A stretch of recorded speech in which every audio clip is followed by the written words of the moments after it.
एक बार फिर से आपका स्वागत है फिट इंडिया के सुपर हिट बुलेटिन में। बात कर लेते हैं पश्चिम बंगाल की, जहां पर चुनावी दौर शुरू हो चुका है और ऐसे में जहां ममता बनर्जी की तरफ से अलग अलग बयान दिए जा रहे हैं और मांस मछली के लिए भी उनकी तरफ से विशेष बयान दिए जा रहे हैं। वहीं दूसरी तरफ बीजेपी है जो कि अपना रोड मैप पूरी तरीके से तैयार कर चुकी है और पश्चिम बंगाल में अपनी पकड़ मजबूत करने के लिए ही लगातार रैलियां और चुनावी प्रचार किया जा रहा है। और यही कारण है कि जो मैनिफेस्टो बीते दिन बीजेपी ने पश्चिम बंगाल के लिए जारी किया है उसको विकसित बंगाल का मैनिफेस्टो करार किया गया। आपको दिखाते हैं।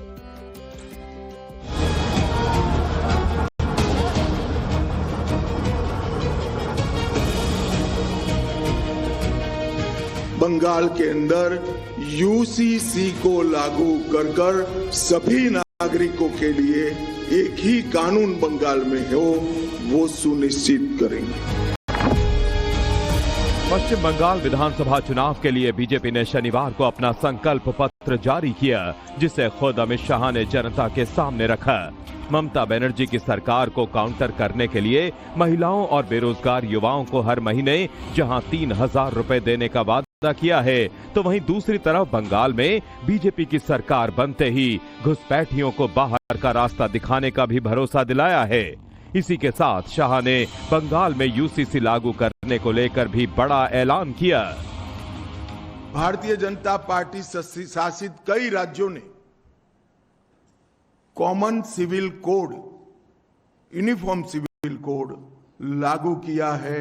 हम 6 माह के अंदर ही बंगाल के अंदर यूसीसी को लागू कर कर सभी नागरिकों के लिए एक ही कानून बंगाल में हो वो सुनिश्चित करें। बंगाल में अमित शाह ने यूसीसी लागू करने का वादा करके बड़ा दांव खेल दिया है। बीजेपी का सीधा आरोप है टीएमसी तुष्टीकरण की राजनीति करती है और सभी नागरिकों को समान अधिकार नहीं देती।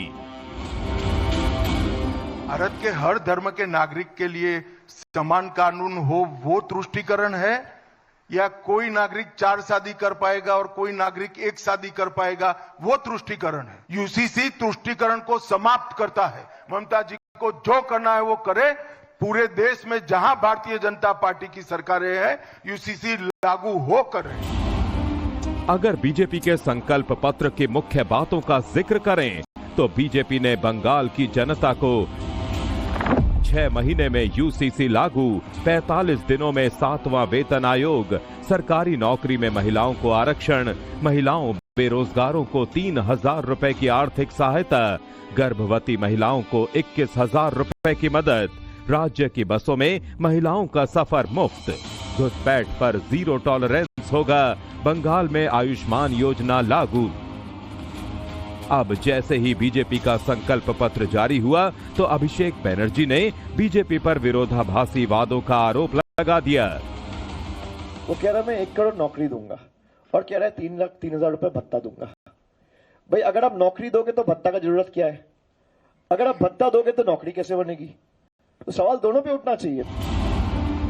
बंगाल का ये चुनाव पिछले सभी चुनावों से काफी अलग है, क्योंकि इस बार ममता बनर्जी जनता को अपने ट्रैक रिकॉर्ड को दिखाकर भरोसा बनाए रखने में जुटी हुई हैं, जबकि बीजेपी की रणनीति है नई योजनाओं, घुसपैठ और करप्शन जैसे मुद्दों को हवा देकर सत्ता में आना।